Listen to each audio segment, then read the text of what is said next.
Hello guys, in the previous video we were discussing regarding the decision to decision path, right? DD path, and also we know what exactly the path testing, right? So path testing, so in the previous video we discussed that one. So under the path testing we have one important concept called DD path.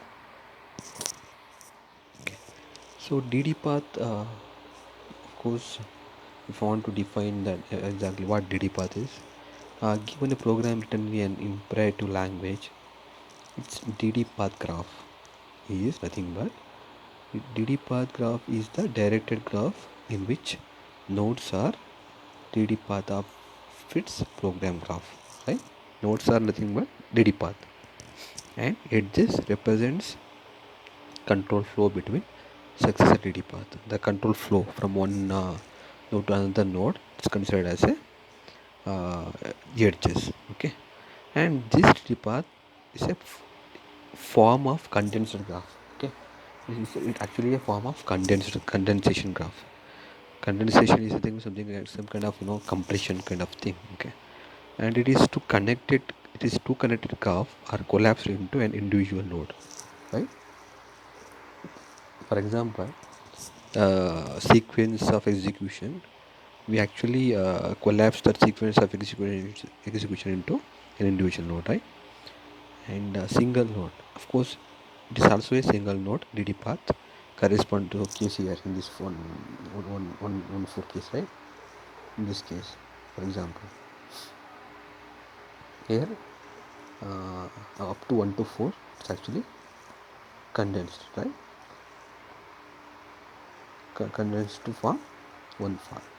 That preserves the convention that a statement fragment is exactly one DD path. Okay, this is actually the definition of a DD path. So DD path, right? You can see here the sequence of execution actually 4, 5, 6, 7, 8 is condensed into form one DD path. The rest of the programs, there is no sequence of execution, only the loops are, the conditions are there. That's why there is no way to condense this program further. Okay. Coming to the DD path for commission problem, you can check here. If you see the DD path for commission problem, 1 to 7 is condensed to form one node, and 8 is actually a simple node. 9 to 13 is condensed to one form, and again 14 to 19 is condensed to one form, right? So again 21 to 24 is sequence of execution, again 26 to 27, 28 actually, and 25 to 30. 29 is actually different. You can't simply condense 25, 29, because 25 actually has a condition, either it will go for 26 or 29. There is no sequence of execution. Okay, again 31, 32, 33 form one node. Okay, if a sequence of executions are there, that will be condensed to form one DD path. 1 to 7 is one node. You can't make 8 to 13, because from 7 to 8 one execution is there, right? After the 7 to 8, 8 is a condition where according to the condition, either it will go for 14 node or 9 node. Okay, you can check the program. If the condition is true, it will go to 14. If the condition is false, it will go to 19. There is no sequence of execution. That's why from 9 only we are actually making the 9 to 13, we are making one node actually. Because 9 to 13 is, there is no conditions are there, a sequence of execution. That's why we are making 9 to 13 as one node. Okay, so again 14 to 19 makes another node. Okay, this is a DD path for commission problem. It's an easy one, just check. Okay, right? So then the another important concept is coverage matrix. What exactly this coverage matrix means? If you want some even in any other form of quantity, you need to measure the quantity, right? For every physical quantity or logical quantity, you need some mean to measure that one. So here also, for test cases, to evaluate the test cases, you need some matrix, right? So this test coverage matrix is nothing but the matrix we use to evaluate the test cases, right? Because if you simply execute the test cases, there is no use. You should need some means to evaluate the test cases. That's why this test matrix will come into the picture. Okay. So it is often required by contract, US Department of Defense, and company specific standards. Okay, these are all some means of requirement. Is often required by contract also for US Department of Defense also, and company specific standards also. Okay, so it is an elegant way to deal with the gaps and redundancies that are unavoidable with specification based test cases. When you use that specification based test cases, usually the functional testing where the specification is the main thing. In this case, there may be some kind of redundancy will come, some kind of gaps. Gaps is something, but there is no connection between one point to another gap. There may be another point. There may be a gap. To fulfill the gap or to eliminate the redundancy, this actually plays an important role. This test matrix are okay, but this test matrix coverage at some defined level may be misleading. Okay, these are some downfalls or drawbacks of these test matrices. Coverage tools are actually needed instead of test matrix. In this cases, in some other cases, instead of test matrix, we need coverage tools. Okay. So what are the coverage matrix are? Actually here you can just check here. We have 10 coverage matrix: C0, C1, C1P, C2, CD, CMCC, CIK, CSTAT, and C infinity, right? C0 is the first one. It is for evaluating every statement. C0 is used to evaluate every statement, where C1 is used for DD path evaluation. Okay, if there is any DD path, every DD path will be evaluated by C1. And C1P, every predicate outcome. There is actually one concept called predicate outcome. Okay,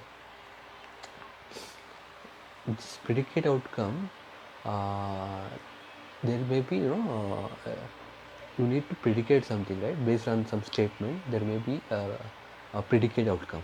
Okay, for example, some statement will come.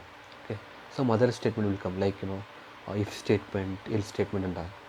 So this if else statement, while loop, for loop, and all, based on the predication, either it will go for one way, other it will go for another way. For predicating this outcome, we are going to use this C1P matrix.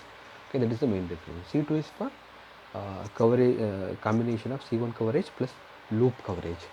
Okay, to evaluate the C1 coverage as well as loop coverage, we use the C2. For CD, this is combination of C1 coverage plus every pair of dependent DD paths. Okay, CD is the combination of C1 coverage plus to evaluate the C1 coverage plus every pair of dependent DD path. Okay, so CMCC is another one. There is one concept called multiple condition coverage. So we are going to cover multiple condition statements here. So if that is the case, we are going to use CMCC coverage matrix. Okay, so another one, CIK. So every program path that contains up to k repetition of loop.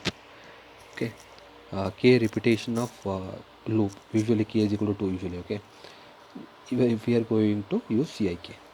Okay, for example, every program path is that. Okay, contains some two iteration, consider two iteration, then this CIK will be equal to CI2. Okay, so this for this one we are going to use CIK matrix. C-stat is usually statistically significant friction of paths. Okay, to cover this statistically significant friction of path, where infinity to all possible execution path. Infinity is to execute all the possible execution path. Okay, usually we are not going to use C infinity because you can't evaluate the C infinity, right? That's why. So test coverage matrix for programmers actually used to every node, every edge, every chain, every path. Okay. So in this case, how do these compare with Miller's coverage matrix? These are all some concepts which actually uh, to compare with the test matrix which is actually discovered by the Miller's coverage matrix. Okay. So some form of loops will come to evaluate the test matrix. Some form of loops will come. So what are the different kind of these loops? People know that concatenated loop, right? One loop comes after another loop. It is called concatenate. In this case, you just take AB after the loop AB. After executing the loop AB, CD loop will come, right? There is a concatenation of AB with CD. Nested. So one loop contains the another loop. Here the loop AD contains another loop called BC. This is called nested loop. The knotted loops. So it is some kind of knotted form. Is considered as a complex one because of course AC is actually one loop, but BD is another loop where some part of you know BD loop is actually resides in some part of another part of AC. Okay, this is called some kind of complex knotted loops. So this is in this case where it's very difficult to evaluate the test matrix. Okay, so after DD path, after DD path as well as the test matrix, another important concept called basis path testing. Okay, because since it is you know this is actually the source of uh, your lab programs, the last three lab programs, all the last three lab programs called binary search, quicksort, absolute letter grading. All these three programs actually you know you need to execute all the last three programs using this basis path testing. Okay, so this basis path testing, this basis path testing is usually proposed by Thomas McCabe, okay, in 1982. So let us look at the math background because of this basis path testing. So vector space is there. Okay, a vector space has a set of independent vectors called basis vectors. Assume that there is a vector space. So inside this vector space there is a independent vectors that is called as a basis vectors. Okay, every element in a vector space can be expressed as a linear combination of the basis vectors. So remember, every element which actually present inside in the vector space, it can be expressed as a linear combination of a basis vectors. Okay, for example, consider the Euclidean 3 space actually has three basis vectors 1 0 0 0 1 0 0 0 1. This 1 0 0 represent x direction, 0 1 0 y direction, and 0 0 1 z direction. This one is an example. The hope actually, if a program graph can be thought of as a vector space, there should be a set of basis vectors. Okay, if you consider a program graph as a vector space, inside that vector space there is a set of basis vectors. So testing that basis vectors actually tests many other paths. Okay, if you test the basis vectors, actually it will test the other paths. Okay, this is actually the background of basis path testing. So the simple formula is vector space is there. Inside the vector space, what is the independent vectors called basis vectors are there. In the same way, a program graph is there. Inside the program graph, there are actually many paths are there. Okay, many different independent paths. So if you compare the program graph to the vector space, so the basis vectors actually represents the different paths, different independent paths in a program. Okay, this is the major idea of basis path testing. Okay, so if you cover these minimum paths, the minimum independent paths, it will be very helpful when conducting the test cases, because if you cover this minimum possible path, you're going to cover the entire program, every statement of a program. There is no need to execute test cases for all the paths, only need to execute test cases for the independent paths. Okay, this is the major idea of basis path testing. Okay, so this basis paths, okay, this basis path testing in math, a base is nothing but spans.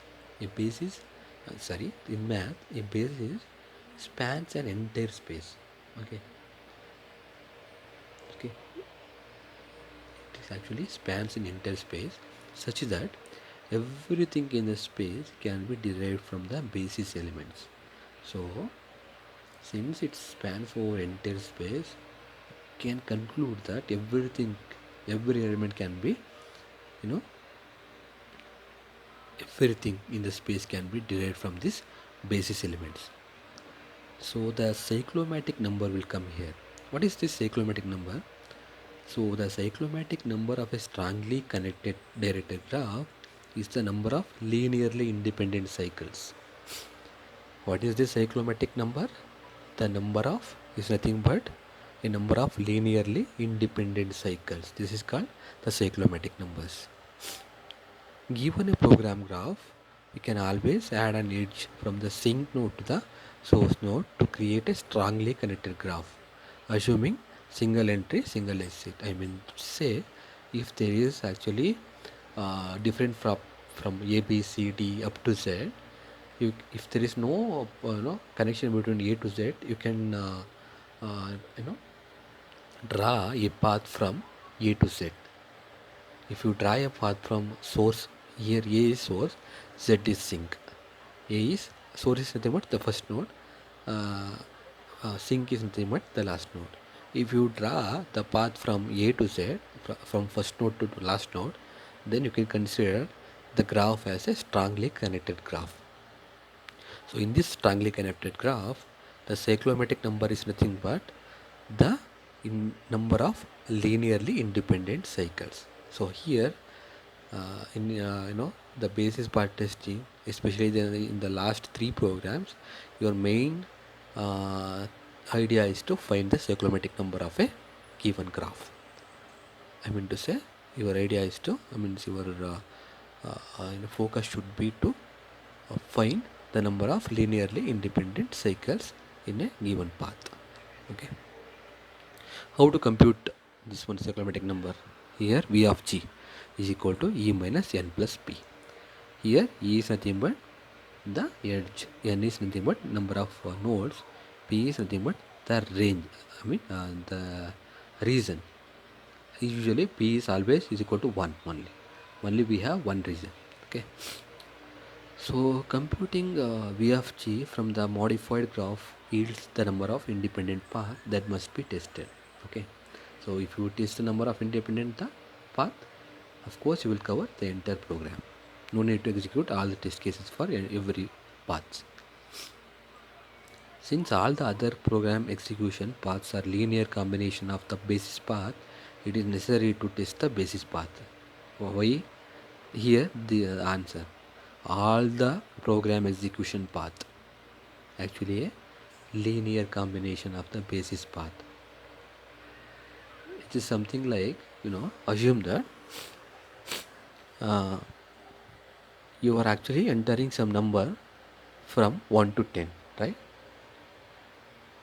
So while you entering the number 1 to 10, 1 is different, 2 is different, 3 is different, up to 9 is different, right? 1 to 9 is considered as a basis element.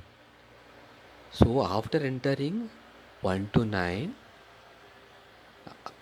10, 11, any combination of the next numbers 12, 13, 14 up to 100, 1000, lakh, these are all actually a combination of these first 9 elements, right? 1, 2, 3, 4, 5, 6, 7, 8 from is considered from 0. 0, 1, 2, 3, 4, 5, 6, 7, 8, 9. These 10 elements are called basis elements. So every numbers 11, 12, 13, lakh, crores, 1 lakh, 2 lakh, these are all actually combination of these basis elements. In the same way, if you consider the path, I mean the program graph path, it contains thousand, lakh, billion, trillion paths. But this these are all only the combination of basis path, independent path. If you find the basis path, you actually find or execute. It's you are going to you're actually going to execute test cases for all the other path also. That's why the basis path is very very important. Okay. So here the next few slides actually follows the Maccabe's examples. Okay. See here. So there is a Maccabe's original graph is there. A, B, C, D, E, F, G. Right? Here there is no connection from A to Z. When source to here A is first node, G is last node. There is a connection. There is no connection from A to G here. So you can't say that it is a what? It is actually the strongly connected graph. If you want to make this graph as strongly connected graph, you need to draw edges from the last node to first node. In this case, from G to A. Just observe for in the first case, if there is no connection between A to G, the formula is V of G is equal to E minus N plus 2P. But if there is a connection between G to A, the formula would become V of G is equal to E minus N plus P. Instead of 2P, we are only rating P. That is the only thing. Just but the answer would be same. Right? The number of independent paths are actually 5. 10 edges are there. You can check the number of edges, count the number of edges. 7 nodes are there. Here P is always 1. That's why 10 minus 7 plus 2, P is 5. Since we are actually have extra edge from G to A, number of edge will become 11. So 11 minus 7 plus 1 is equal to 5. Okay. So this example you need to write while executing the program. Okay. While writing this diagram. So these are all actually number of how to draw the basis line and all is a simple thing. Okay. The first point tells you that how to line the basis path and all. Pick a baseline path that corresponds to normal execution. The baseline should have as many decisions as possible. Any path, baseline path you can take. To get the succeeding basis path, the next path, retrace the baseline until you reach a decision node. So you just follow until you get the decision node. Flip the decision. Take another alternative. In this case, I will explain this one, right? With taking this example, right? So here, in this case, I have A, B, right?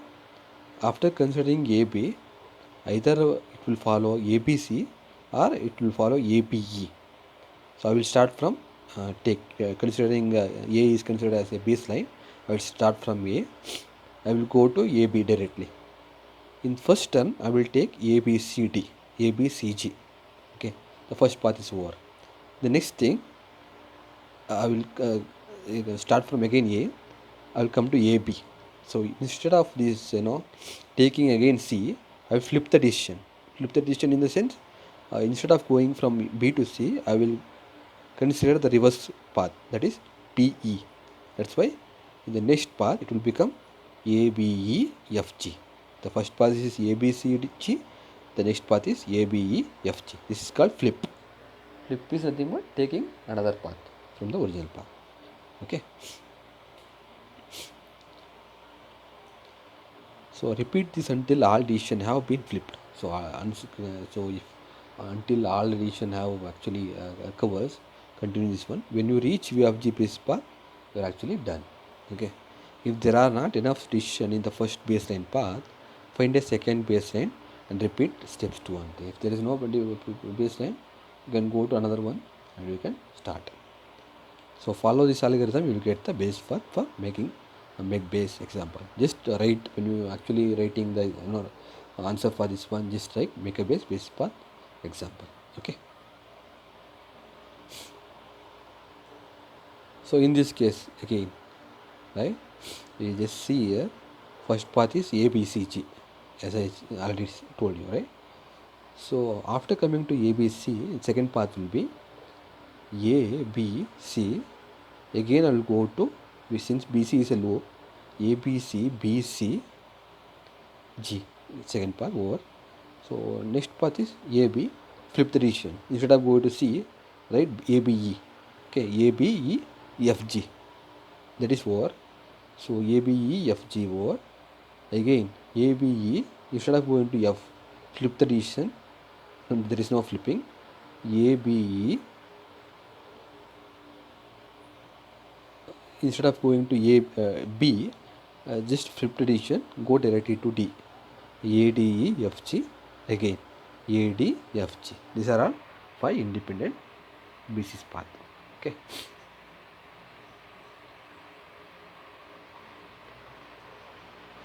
You can assure that there is actually only one basis path are there. Why it is actually called independent? You just check here in this case, right? So in the first path ABCG, E1, E2, E3, these are all edges, up to 10 edges are there. So ABCG we will follow E1 edge, right? E1 edge. Just check here.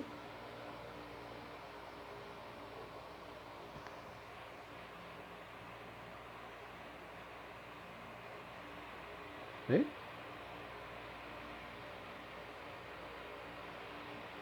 First edge, ABCG, first edge, right? If you check one and ABCG, 4 also we traveled, in 9 also there is 1, 4 and 9. Check here, 1 is there, 4 is there and 9 is there, right? AB 1 edge, BC the edge number 4, CG edge number 9 here, right? 1, 4, 9 are covered, right? If you check this one, this is a basic path. Just concentrate on E3 edge here, right? So there is no other edges. There is no other edge, right? If you consider the path ABCBCG, only E3. There is no other edge which passes this one E3 nodes. Again, the E4 nodes actually crosses 2 times. In the third path, ABCEFG, so E5 edge only traversed by this P3. There is no other edge with which actually there is no other path which has E5 edge. Again, P4 path, E6 edge is independent because there is no other edge which actually traverses this edge. Again, P5, there is no other edge which actually travels the P5 edge, right? Node 7. So in this way you can assure that this is actually independent path. The registers are actually example A B C B E F G, A B C B C B C G. These are all some example. Okay. This example 1 is combination of path P2 plus P3 minus P1. The example 2 is a combination of 2P2 minus P1. Okay, and there is no need to write this. Okay. So there is some drawbacks are there regarding the basis path. So what are the drawbacks of this basis path? So what is the significance of a path as a linear combination of basis path? What do the coefficient means? What does the minus sign means? In the path example 2, 2P2 minus P1, right? It's actually should a tester run path P2 twice? and then not do path P1 the next time. These are all some theoretical question, because if you write 2P2 minus P1, what is the meaning of this one? This is also some drawbacks. Is there any guarantee that basis paths are feasible? These are all law. There is no guarantee for this one also. Okay. Is there any guarantee that basis path will exercise interesting dependency? See, these are all some problems which comes under basis path. Okay. So this is the major thing is regarding the basis path. Okay. Thank you.